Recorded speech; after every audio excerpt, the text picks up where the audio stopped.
कल्पना किया कि दो विद्युत बल रेखाएं हैं जो डॉट डॉट से हम दिखाए हैं, और ऐसा लग रहा है कि दोनों क्या है, काट दी है।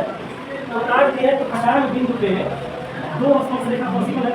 ये पॉइंट जो कटान बिंदु इंटरसेक्ट पॉइंट है, यहाँ पर एक स्पर्श रेखा ऐसे हो जाएगी और यहाँ भी एक स्पर्श रेखा ऐसे भी हो जाएगी, यानी यहाँ पर दो स्पर्श रेखा हो जाएगी। तो हमको पता है कि विद्युत बल रेखा एक दूसरे को काट नहीं सकती है। अगर काट देंगी तो वहाँ पे दो स्पर्श रेखा हो जाएगी, यानी कि विद्युत क्षेत्र की दो दिशा हो जाएगी, जो कि संभव नहीं है। इसीलिए विद्युत बल रेखा एक दूसरे को काट नहीं सकते। लिख लेंगे यहाँ पे कि साहब विद्युत बल रेखाएं एक दूसरे को नहीं काटती है, ऐसा लिखना हो जाएगा, नहीं काटती है। इसलिए अब ये आगे की बात है, निकालेंगे उसका फॉर्मूला है E=F/Q, वो हम आगे चैप्टर में अगले वाले टॉपिक में पढ़ेंगे बढ़िया से, ठीक है। अभी हमको क्या पढ़ा है, विद्युत बल रेखा के गुण, इसके बाद विद्युत क्षेत्र की तीव्रता आएगी, E का मान कैसे निकालते हैं। तो विद्युत बल रेखा एक दूसरे को नहीं काटती है, ये आप दिमाग में रखेंगे। अब पॉइंट नंबर 5, पाँचवा बिंदु ये है जो कि बहुत ही सहज है। अगर दो आवेश हो, परिमाण में क्या हो, बराबर हो, और नेचर में भी क्या हो, सेम हो। अगर दो सेम नेचर के चार्ज हो, परिमाण क्या हो, बराबर हो, ये भी क्यू कूलम्ब का हो, ये भी क्यू कूलम्ब का हो, दोनों का आवेश क्या हो, बराबर हो, तो बराबर आवेश से जो इलेक्ट्रिक फील्ड लाइन प्रतिकर्षित होंगी वो इन दोनों आवेशों के मिलाने वाले अक्ष के घूर्णन सममित होती है। घूर्णन सममित का मतलब यह है कि ये ऐसे विपल्सिव होगा, इससे जो चार्ज होगा ऐसे विपल्सिव होगा, इस वाला चार्ज ऐसे विपल्सिव होगा, ये वाला मान लो ऐसे हो गया, इसको ऐसे निकाल लेते हैं। यानी दोनों की जो बल रेखाएं होगी वो इस श्यामपट्ट के क्रम में रोटेटरी सिमेट्री होगी। रोटेटरी सिमेट्री का मतलब घूर्णन सममित होगा। घूर्णन सममित का क्या अर्थ है, इसका अर्थ ये है कि जितनी बल रेखा इधर घूमेगी उतनी बल रेखा इधर घूमेगी। देखो इसमें भी कितना है, 3 है ऊपर, इसमें भी कितना है, 3 नीचे, यानी एक गोलाई में ये इस अक्ष के परिधि सममित होगी। सममित मतलब साइज संख्या में ऊपर नीचे क्या होगी, बराबर होगी, किसी में ज़्यादा या किसी में कम। घूर्णन का मतलब क्या है कि ये जो घटना घटती है ये 3 डायमेंशन में घटती है। हम लोग बोर्ड में 2 डायमेंशन में समझने का प्रयास करते हैं। जबकि दो चार्ज ऐसे लेंगे तो बल रेखा ऐसे भी जाएगी, ऐसे भी जाएगी, ऐसे भी जाएगी, ऐसे भी जाएगी, समझ आया, प्लस माइनस है। तो घूर्णन का मतलब एकदम फोटो उसका क्या होगा, सिमेट्रिक। सिमेट्रिक मतलब जैसा जितनी बल रेखाएं ऊपर दिखाई देंगी उतनी ही बल रेखाएं नीचे दिखाई देगी, उतनी ही बल रेखाएं दाहिने दिखाई देंगी, उतनी ही बल रेखाएं बाएं दिखाई देंगी। शायद मेरी बात आपको पहुँच गई। इसी को बोलते हैं घूर्णन सममित। क्लियर, इसको हम क्या बोलते हैं, घूर्णन सममित। क्या बोलेंगे इसको, घूर्णन सममित। दूरी से बोल सकते हैं रोटेटरी, रोटेशन सिमेट्री। यानी दो आवेश अगर बराबर, दोनों आवेश में समान और नेचर भी क्या हो, स्वभाव भी सेम, स्वभाव भी क्या होगा, सेम हो, तो हम कहेंगे कि ये घूर्णन सममित होती है। सेम इमेज आपका अगर दो चार्ज ऑपोजिट नेचर के हो और परिमाण क्या हो, मैग्नीट्यूड क्या हो, समान हो, तो उसका भी इमेज यहाँ बना लेना है। ठीक है, इसको क्या, इसको बता देंगे क्या, इसको बता देंगे, ठीक है। तो यही तो इसका एक और फोटो ले लेंगे हम लोग। ये पॉजिटिव चार्ज है, मान लो क्यू कूलम्ब का ही है, और ये क्या है, नेगेटिव चार्ज है, ये भी क्यू कूलम्ब का हो, दोनों सेम मैग्नीट्यूड के है।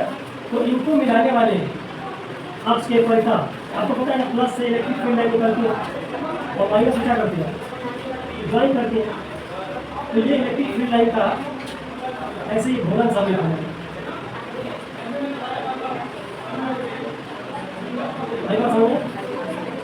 जितनी ऊपर दिख रही है उतनी नीचे है, उतनी घूम पर इधर भी पाई होगी, ऐसे भी निकल गई होंगी, ऐसे भी निकल गई होंगी। इसका मतलब ये भी क्या है, घूर्णन सममित। सममित मतलब सेम, जितना इधर से निकल रही है तो नहीं, इतना इसमें क्या करना चाहिए, कर ले रही है। समझो, माइनस से समाप्त हो गई, प्लस से निकली, माइनस से क्या हो गई, समाप्त हो गई। ठीक है, तो विद्युत बल रेखाओं का प्रॉपर्टी नंबर 2 है, उसको फॉलो होगा। ठीक है, इसके बाद आपका एक और बेहतरीन प्रॉपर्टी है,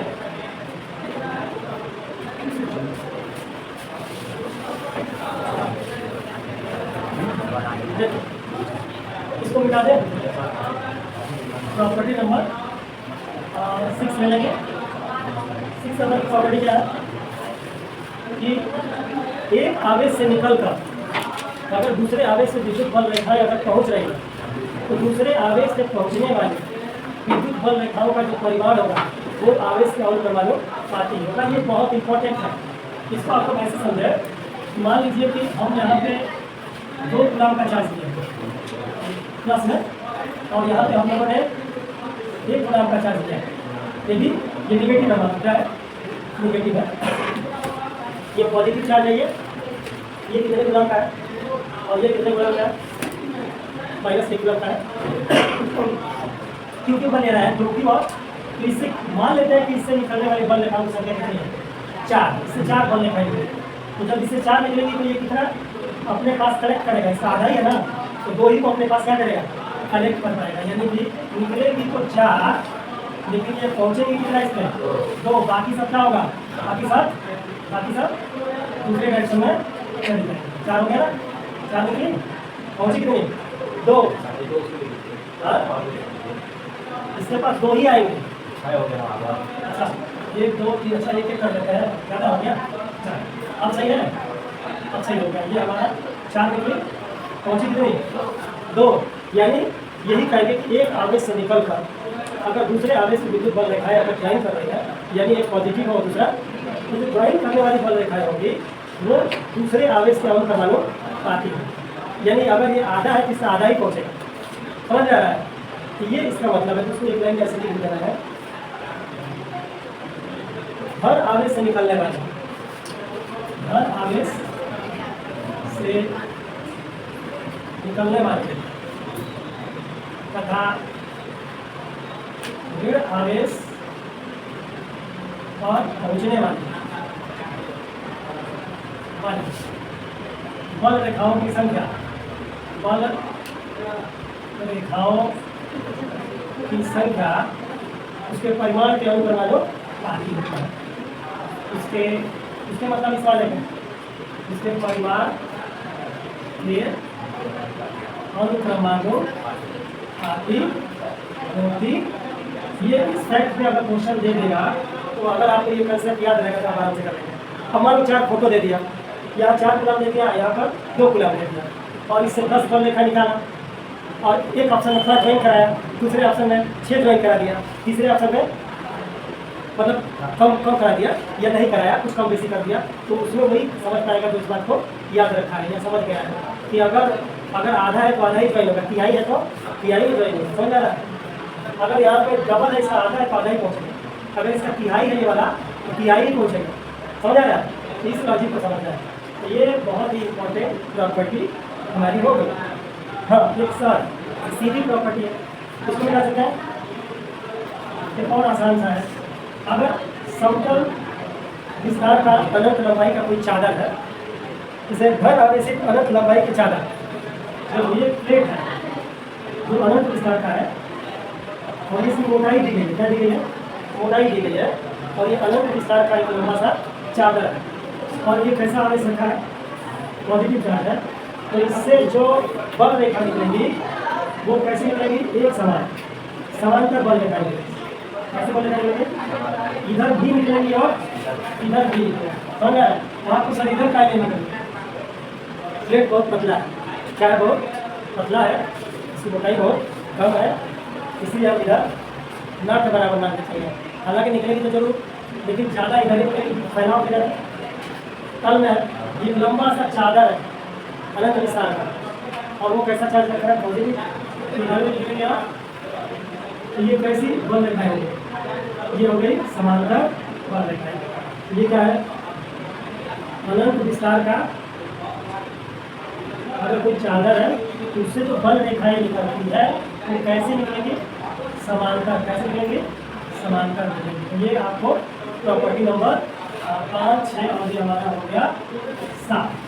और है छोटा छोटा प्रॉपर्टी है, उसको आप जल्दी जल्दी निकाल लेते हैं। प्रॉपर्टी नंबर 8, विद्युत बल रेखाएं जो होती है, इलेक्ट्रिक फील्ड लाइन जो होती है, लंबाई में सिकुड़ने का स्वभाव रखती है, यानी वो लेंथ में क्या करती है, सिकुड़ने का स्वभाव रखती है, यानी कॉन्ट्रैक्शन नेचर रखती है।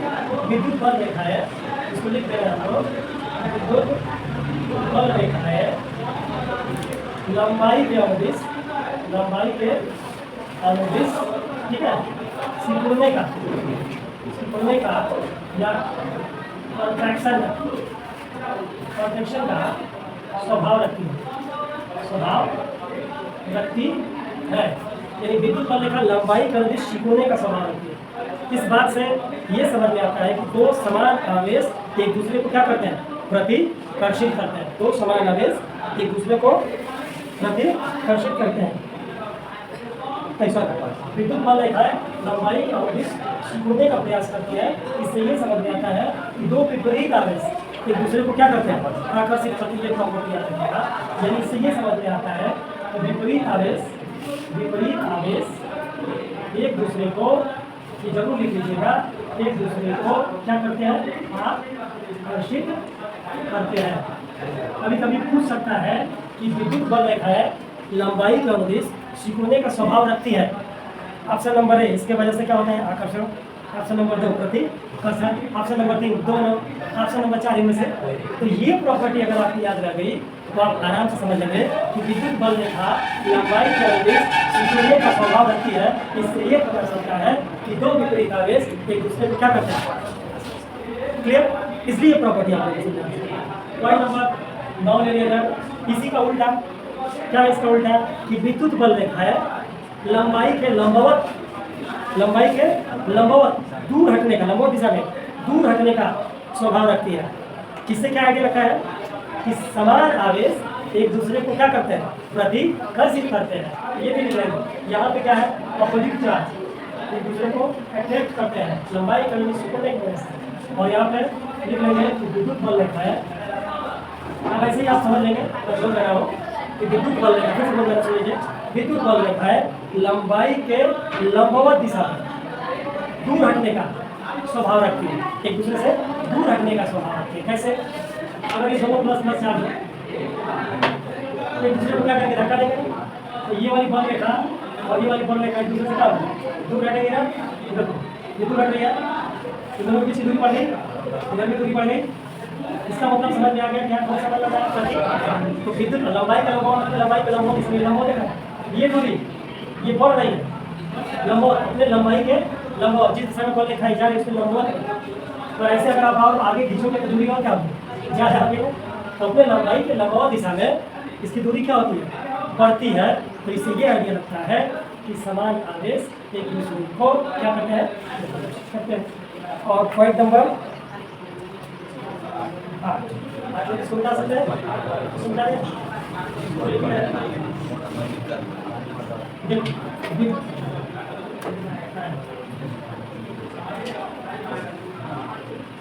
अगर कोई गोलीय चालक गोला और विद्युत क्षेत्र में उसको क्या किया जाए, रख दिया जाए। मान लिया जाए कि ये गोली चालक है और इसको हमने किसी बाह्य एक समान विद्युत क्षेत्र में ऐसे रख दिया, तो ये गोला क्या हो जाएगा, प्रेरित होगा। प्रेरित का मतलब क्या होगा कि इसके ऊपर आवेश आ जाएगा, एक साइड इसका पॉजिटिव हो जाएगा, एक साइड इसका, क्योंकि चालक के अंदर बल रेखा है शून्य होती है, किसी भी चालक के अंदर विद्युत बल रेखाएं क्या होती है, दर के बराबर शून्य होती है, लिखा है। याद रखिएगा, बहुत ही महत्वपूर्ण प्रॉपर्टी है कि किसी चालक के भीतर कोई विद्युत बल रेखा नहीं होती है। पहला पॉइंट यही लिख रहा है, ऐसा है ना, किसी चालक के भीतर कोई बल रेखा नहीं होती है, ठीक है। किसी चालक के भीतर कोई बल रेखा, और जब इस चालक को किसी बाह्य विद्युत क्षेत्र में हम रखते हैं तो क्या होगा, अगर बाह्य विद्युत क्षेत्र ऐसा है, एक समान है, ऐसे देखो 3 लाइन लिखा है, बाह्य विद्युत क्षेत्र ऐसा है, तो विद्युत बल रेखाओं की दिशा अगर ऐसे शो कर रखा है तो किसी क्या आइडिया रहता है, विद्युत बल रेखा किधर से किधर जाती है, प्लस से निकलती है, माइनस की ओर जाने का स्वभाव रखती है। इधर क्या होगा, प्लस, उधर क्या होगा, माइनस। तो गोले के ऊपर चूंकि चालक है जिसके मुख्य इलेक्ट्रॉन हो, तो चालक के जो फ्री इलेक्ट्रॉन है वो प्लस की ओर आ जाएगा, इधर का साइड कैसा हो जाएगा, बढ़ेगा, नेगेटिव स्वभाव होगा, जितने इलेक्ट्रॉन है किधर दिशा जाएगा, इधर की तरफ आ जाएंगे, और जो इधर बच जाएगी वो कैसा हो जाएगा, तो आप एक चीज जान लो कि विद्युत बल रेखा अगर कोई गोलीय चालक है और उसको विद्युत क्षेत्र में रख दिया गया है तो हमेशा तल के लंबवत ही क्या होगी, प्रवेश करेंगे। विद्युत बल रेखा हमेशा चालक के तल के लंबवत ही वृद्धि करेंगी और चालक के तल के लंबवत ही आउट होंगी, निकलेंगे। देख लीजिए ये लाइन इस तल के लंबवत है ना, यहाँ 90 बन रहा है, यहाँ 90 बन रहा है, यहाँ 90 बन रहा है, यहाँ 90 बन रहा है, यहाँ 90 बन रहा है, यहाँ 90 बन रहा है। ये खास बात बहुत ही रोचक प्रॉपर्टी कि अगर कोई गोलीय चालक है और इसको बाएं विद्युत क्षेत्र में रख दिया जाए तो पहला काम चालक प्रेरित होगा, आवेशित होगा, एक साइड इसका माइनस होगा, दूसरा साइड इसका प्लस होगा और विद्युत बल रेखा उसमें लंबवत एंट्री करेंगे। देखो मुड़ गई, ऐसे सीधा नहीं गई है। खास बात क्या है कि लंबवत मतलब परपेंडिकुलर एंट्री करेंगे, इन होगी और परपेंडिकुलर ही क्या होगी, आउट होगा। आई बात समझे? ये आपका गोलीय चालक के बारे में हो गया। तो बस इतना ही।